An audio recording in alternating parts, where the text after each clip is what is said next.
All right, guys. So we got a video here. Joe Rogan's fans hate him now. Strong title. So we've seen similar instances before. I know that about a year ago or 2 years ago, somebody pointed out to me that Rogan's Reddit is just full of people who mock him now and shit on him now. I know that's like a common occurrence that happens. I know it happened to Dave Rubin's Reddit. I'm sure it may have even happened to my Reddit, to be fair. I really don't know. But it happened to Rogan, number one podcaster in the world, biggest name in this industry. But now we have a new video. Joe Rogan's fans hate him now. Let's see what the reasoning is this time. Are very upset with him. They're not exactly turning against him, which I don't expect him to. He's the number one podcaster in the world. He makes really good content, obviously. I'm sure many of you guys watch him. I definitely agree to disagree. Oh, he makes really good content. You sure about that, dog? Watch him. He had a very interesting interview with a guy named Wesley Huff. So I watched that one, which I pulled up right here. But people are really upset because Joe Rogan is doing what most major content creators do.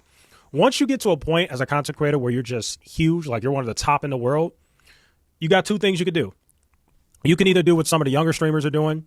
Like you could take a sponsorship with like a super sketchy company like Steak and they pay you all this insane money.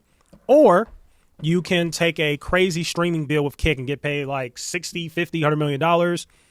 Or you could do what Joe Rogan has done. You're already making like 100 million, 200 million, whatever he's making from Spotify. And you still decide for whatever reason to run a bunch of ads in your video. Now, I've thought this for a while. I thought I was alone. But recently, I feel like the ads have gotten kind of crazy. Like, he puts so many... It's almost like Shannon Sharp, if anybody watches him. This is what's become of what was supposed to be independent media, what was supposed to be new media. I told you guys a long time ago that it's no longer independent media if the same bad incentives exist, right? The problem with mainstream media was what? Hey, there's a lot of advertiser money, a lot of corporate money that goes in there. That helps steer the direction of the network because the people on top of the network will only hire people who don't rock the boat, who push narratives that the corporations and the advertisers are okay with. That's the problem with mainstream media. But guess what? Now you have that same virus has infected what was supposed to be independent media. Now, back in the day when we said independent media, everybody just assumed like, okay, that just means if you're online, you're different, you're more unfiltered, you're willing to tell the truth more, you're willing to rock the boat more. But now it's not good enough to think of, oh, independent media is just online. Because you could be online and you could be controlled by the donors, by the special interests, by the advertisers and the corporations and the billionaires. And this is what we're seeing. Most of independent media is a total cesspool. It's not independent media anymore. It's new corporate media. New corporate media. So what does it take to be actual independent media? Well, I've told you guys, you can set up a business model that makes your funding more pure, that makes it so you don't have any disincentives and malincentives and you can tell the truth. We on this show, what do? You guys support the show through small dollar donations, monthly recurring donations on Patreon. You give $2 a month or $5 a month or $7 a month or whatever it is. That's one way. Another way is you guys tip with the thanks button on YouTube. That's another way. But most importantly, you can't do ads. You can't do ads. Look, I'll make an exception for people if it's something they really, really believe in and they really, really personally like. If they want to do a deal with a certain brand and there's, it's just a brand that they really love and really use and they actually want other people to use it. That's one thing. That's fine. Okay. I don't even do that. Right. But if I'll make an exception for that. But I've never had a conversation with an advertiser. I've never had a conversation with a corporation. I've never had a conversation with a billionaire. I've never had a conversation with a foreign government. I'm not interested because I don't want to set any bad incentives up. So don't email me, don't call me, don't talk to me, don't reach out. I'm not interested, right? But what you see is all of fake independent media, new corporate media, they're making brand deals out the wazoo. It's like, remember, Tim Pool and Dave Rubin got money from Tenet Media, run by Lauren Chen. What is Tenet Media? Well, come to find out, Lauren Chen was getting a tremendous amount of money from the Russian government. And so Tenet Media takes the Russian government money, gives it to Tim Pool and Dave Rubin, and you would think that, by the way, what did they come out and say? Guys, we didn't know it was Russia, so it's okay. We didn't realize it was Russia. We just thought it was some shady billionaire investor that was funding us. Well, isn't that also bad? Isn't that also part of the problem? That now, if you're getting money from billionaires, you are already probably representing billionaire interests, and that's why they're funding you, because they like the things you have to say. Because you prop up the Republican Party, which means what? The billionaires get more tax breaks. The billionaires get more subsidies. That's why they're funding you. So this is not independent media.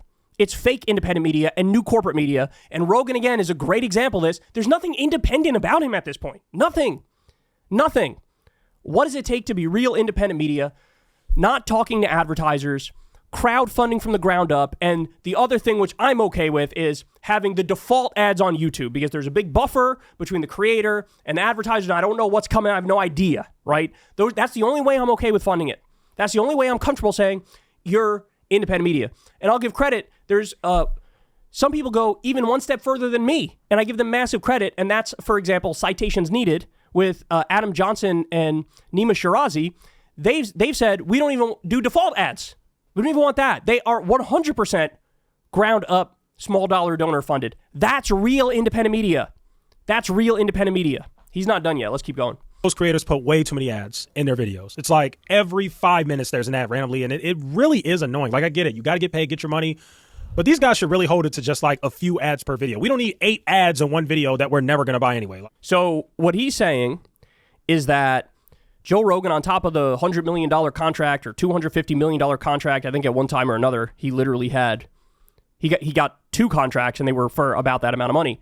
It's like, okay, so if you're making that much money, why would you have 1,000 ads that are jammed into your podcast? And it used to be, for example, if you get Spotify Premium, that you're like save yourself from the ads by doing that, right? But now, even if you have Spotify Premium, apparently they're running countless ads. And so that's not good. That's going to piss people off. Let's keep going. Joe Rogan has a Reddit, and basically this whole thing stems from people complaining about this in his Reddit. So this is what somebody said in the Reddit. Ads mid-episode makes it pointless to pay for Spotify. I understand exactly where they're coming from, because many people who watch Joe Rogan's podcast, they probably either use it as like good background noise while they're listening, or maybe they're working or doing some type of job where they're able to listen to hour-long podcasts, or maybe they're working out. And it's annoying when you're just trying to zone out and do your thing while listening to his podcast, and all of a sudden there's a 3-minute ad that you don't want to hear. This video is sponsored by DraftKings. Make sure you get the crowd, go back to the content. Like, I definitely completely understand, but yeah, people are pretty upset about that. Says here, I get still having ads, but making them skippable was at least meeting paying subscribers halfway. Now it's mid-episode, not skippable in the previous way. Pretty effed. Why pay for Spotify? So they pay for Spotify. They're still ads, and they're not skippable. So yeah, why pay for Spotify? And by the way, you think people are just going to roll with this and there's not going to be some percentage drop of people who are going to listen to your shit? There will be. And again, I never want to hear the term independent media talking about Rogan or others who have a similar funding model ever again, ever. So they're basically complaining about that. Then people are calling him out in the comments of this Reddit post and talking about what Joe Rogan used to say back in the day, which again, this is what every content creator says. Most of the big content creators on YouTube, you can find old videos of them saying, I'll never sell a course, I'll never take sponsors, I'll never grift you guys, I'll never blast you with sponsorship ads. But it's easy to say when you don't have money. Once you're getting paid a ridiculous amount of money, once these companies are offering you hundreds of thousands of dollars, maybe even millions of dollars, just for you to place ads in your videos, one ad for $50,000. I see it all the time with some of these YouTube grifters that I talk about. These guys are getting paid insane amounts of money for these advertisements. Once you get to that level, it becomes really hard to say no. Yeah, that's called selling out. And especially if you're going to talk about news and politics, that is one of the areas which needs to be uniquely clean and uniquely pure. You have to go above and beyond if you're going to talk news and politics, and Rogan, of course, does that all the time, even though who, me? I'm a little old political me. No. Did I just endorse Donald Trump after saying a million terrible things about him? At that point, when a lot of these content creators get to a certain size, it turns into F my audience. They going to watch anyway because my content is good. But that's the thing, right? Because that actually doesn't last forever. If you break the trust with the audience, after a while, it'll take a long time, but they will slowly but surely go away, right? And now, Rogan still has a gargantuan podcast, but I think he's already peaked. And then now you have, Kylie Kelsey or something like that is now the #1 podcast. Somebody I didn't hear of until like 7.5 minutes ago because this is just a different audience, right? But these things don't last forever. And people, when they get to a certain point, they start to just like take for granted the audience they have. Like they think there's actually something so uniquely special about you and the moves you make don't matter. No, the moves fucking matter. Because people can see integrity and they can see when you're failing. Says here, Joe Rogan for a decade, ads in the middle of a podcast and gross and completely disrupt the flow. Joe Rogan with 100 million. Hey guys, let me take a quick break to tell you how much I am enjoying AG1. Wow. And would you look at that? That just happens to completely and utterly coincide with him selling out to MAGA, selling out to the right, letting Trump lie on his podcast relentlessly and repeatedly to his audience. Weird. Seems like all the morality, all the ethics, all the dignity, all the rules, all the self-standards, it's out the window as soon as you snuggle up to MAGA. Isn't that interesting?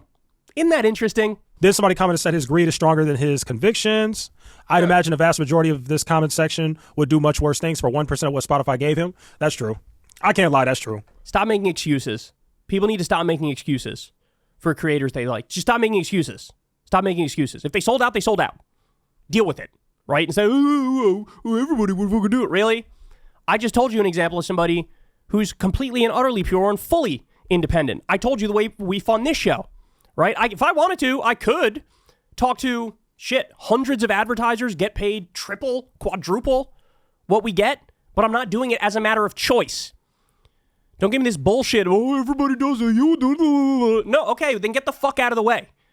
Go pick a different job, right? And you certainly can't suck yourself off like you're some hero. You're so special. And then ultimately do the wrong thing. People are going to notice. They're going to notice. If they got offered a few $1 million to do what he's doing, they would do it. They would grift like crazy. They'd put an ad every 2 minutes if they could for a few $1 million. So that is true. But it still doesn't make it right. Exactly. This person said everyone has a price. That is true. Wrong. Not everybody has a price. That is wrong. And then somebody said, I'll be honest, I'd read ads for 50 million. So you got a little bit of mixed reactions. Some people are upset.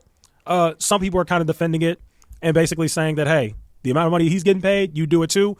But I want to speak from a viewer perspective and a content creator's perspective. As somebody who watches a lot of content and watches a lot of Joe Rogan's podcasts, I don't like it. It's not fun. Shout out to this guy, at least holding Rogan to the standards that he laid out there for himself. But look, this has been a recurring conversation now with Rogan in this new era. I mean, do you guys remember when there was the scandal about Rogan? I forget exactly what the issue was. It was either paid family leave or paid maternity leave or paid paternity leave or something like that. And he had somebody on, and he was basically like shitting on the idea of paid time off. And his own audience was like, hey man, sort of fuck you, right? Like what? You're on a $100 million contract. You're in the top 0.00001%. Right, and regular people are out there busting their ass, working hard, and what? You don't think they should get a couple months off to be with their fucking newborn baby as soon as they have it? Fuck off.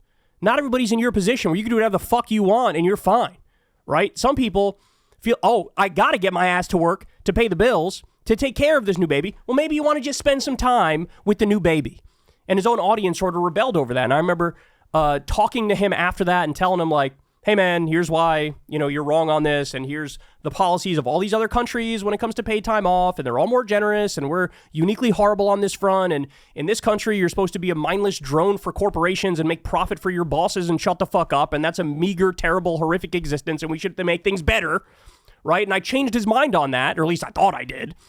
But this has happened time and time again. There was a time when he was pro-UBI, had Andrew Yang on, made those arguments. Then, would you look at that? Fast forward a little bit. I think if you do UBI, people get lazy, bro. Even though all the evidence is to the contrary and the studies say the exact opposite.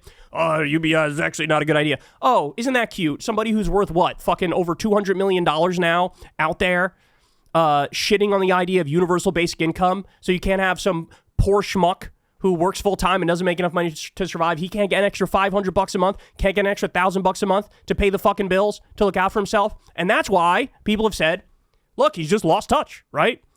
He just lost touch. That's what it is. Snuggling up to MAGA, hanging out with every fucking robber baron in the country who are literally destroying this country and buying the government and corrupting it so the government doesn't represent us, it represents them. Trying to make them, rehab them and make them look cool. Playing patty cakes with Donald Trump and fucking MAGA assholes and JD Vance as he compares Tim Walz to Kim Jong-un, the guy who actually gave people paid time off, the guy who actually did free school breakfast and lunch for kids. Somehow that guy's bad. That guy's like Kim Jong-un, but you're buddy with JD Vance and Donald Trump. Fuck out of here. Fuck out of here. People had enough. They had enough. And now they're waking up. This is what Rogan's been doing recently. Look at this. It's cool how the tech oligarchs operate like Cold War era CIA and have a network of podcasts and influencers to rehab their image and launder their agenda. So these are the people Rogan's hanging out with. He's got Mark Zuckerberg cucking himself to MAGA. He's got Mark Andreessen lying about the Consumer Financial Protection Bureau because he wants the government to let him get away with committing fraud and doing crimes. He's got Elon Musk, the world's richest man who just bought the government, on there, and he, of course, sucks Elon off. He thinks he's some sort of genius. He's got Peter Thiel on his fucking wet, oily face because he's probably injecting the blood of babies. This is who he's hanging out with now. This is who he's hanging out with now. And again, just to remind you, here's who Joe Rogan used to be. He used to be this. I really believe if Michelle Obama runs, she wins. She's good. She's great. She's the wife of the best president that we have had in our lifetime. I've never voted right-wing in my life. I consider universal basic income a really good idea. I want free college education. Take it easy. Hello, Bernie. How are you, Joe? Wonderful. Pleasure to meet you. Nice to meet you. I like Tulsi and I like Bernie. That's it. Oh, yeah? Everybody else can eat shit. Look at you, fucking progressive. Yeah. I think I'll probably vote for Bernie. I think he's looking out for the interests of the working people. And I think he wants people to have a better life and do better. And I'm all for that. And if that means I have to pay more in tax, like people think, oh, you're a socialist. I've heard people say that. Oh, you're a fucking socialist, bro. Like, first of all, he's not even a socialist. He's a democratic socialist. It's a different thing. I would like to spend more in taxes if they could fix inner city communities and take these poor neighborhoods and throw a fuckload of them. Spend more, you fucking Republican piece of shit. 87% of scientists said that human activity is driving global warming. I'm very pro-choice. I'm very women's rights, civil rights, gay rights, trans rights. I'm even universal health care. You get the point, right? He used to talk about universal health care and higher wages and ending corruption and stuff like that. And now he endorsed the guy who 3 million people lost health insurance under him. 200,000 jobs were outsourced under him.